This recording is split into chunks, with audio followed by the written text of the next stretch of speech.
Enemy hunting. The U.S. Navy just sent warning message to Russia.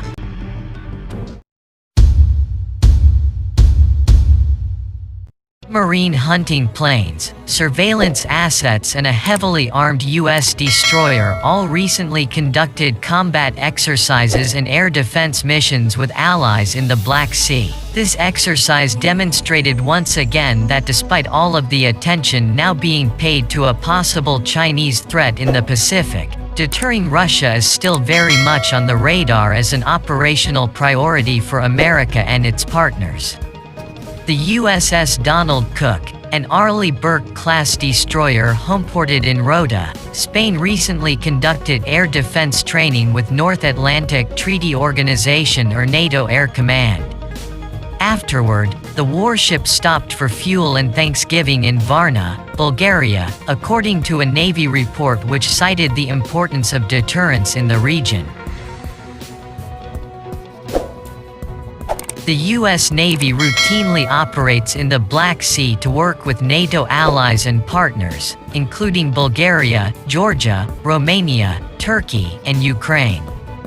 It is in the world's best interest to maintain a stable, prosperous Black Sea region and deter aggressive actors who seek destabilization for their own gain, a Navy said. The Donald Cook operated with a US P-8A, Canadian CF-188 and NATO E-3A AWACS aircraft as part of a coordinated effort to share intelligence, communicate with one another and network otherwise disparate air defense sensor systems. Connecting submarine hunting airplanes with aerial surveillance assets and Navy destroyers is naturally intended to bring new tactical options to NATO operations interested in tracking Russian submarines and other maritime activity. The P-8 Poseidon, working in tandem quite possibly with U.S. submarines, seems well positioned to help hunt down Russian nuclear ballistic missile submarines, something which would pertain closely to air defense exercises. For instance, Russian submarines quite likely operate with an ability to fire Tomahawk-like cruise missiles able to hold U.S. allied territories at risk from the sea, bringing new dimensions to air defense missions.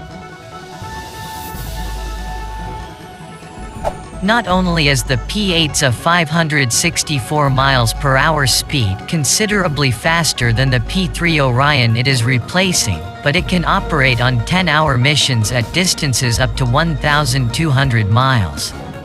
The plane also has 6 additional fuel tanks, enabling it to search wide swaths of ocean and spend more dwell time patrolling high-threat areas.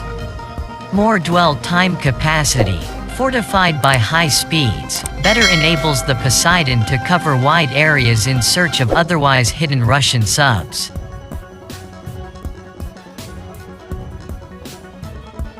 The Poseidon can track submarines as they surface for possible missile attack, and comes with Harpoon missiles, torpedoes and as many as 129 air-parachuted sonobuoys. This combination of systems gives the Poseidon an ability to both track and attack or kill enemy submarines at various unknown depths. The aircraft tracks targets with an APY-10 surveillance radar and MX series electro-optical infrared camera. The submarine hunter is also optimized for air-to-surface networking to, by design, coordinate with attack weapons built into a Navy destroyer. For example, the Navy's emerging maritime Tomahawk could attack moving enemy ships from the deck of a destroyer if an aerial drone or AWACS plane finds an enemy asset. As part of its contribution to interconnected sub-hunting missions, the Poseidon can draw upon an active electronically scanned array, synthetic aperture radar and ground-moving target indicator. Last week, Russia has accused a U.S. naval vessel of operating illegally in territorial waters in the Sea of Japan near the country's far east. The USS John S. McCain, which had been in the area for several days, violated the territorial waters of the Russian Federation in the Gulf Peter the Great, according to a statement by the Russian Defense Ministry. The incident took place at 4:17 on Tuesday when the U.S. ship sailed 2 kilometers beyond the maritime border, the ministry said.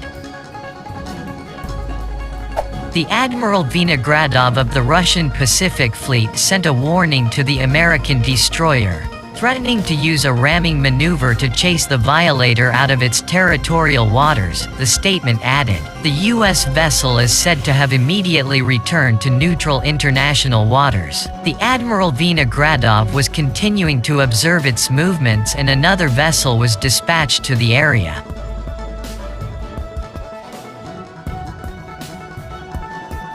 The United States Navy has denied any wrongdoing and said that the USS John S. McCain had asserted its navigational rights and freedoms in the region. Territorial waters in the Gulf Peter the Great have been disputed since 1984 when the U.S. refused to recognize a claim to the area by the USSR. The United States does not acquiesce in Russia's claim that Peter the Great is a historic bay under international law, the Navy said in a statement.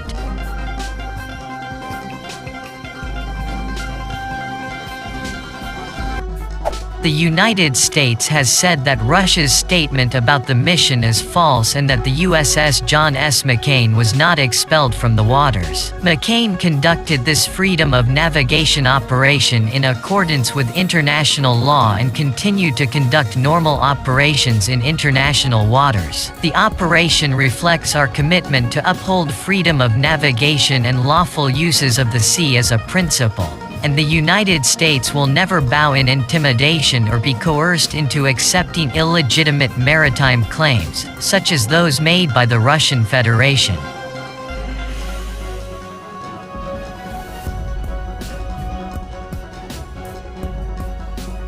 Incidents between ships of the two countries, accusing each other of dangerous maneuvers, have occurred previously, but more often in the Baltic Sea or the Mediterranean. In the summer of 2019, a U.S. cruiser and a Russian destroyer came dangerously close in the China Sea, according to the Russian and U.S. armies, which blamed each other for the incident. China previously said in October that the USS John S. McCain had violated its territorial waters around the disputed Paracel Islands and called on the U.S. to stop such provocative actions.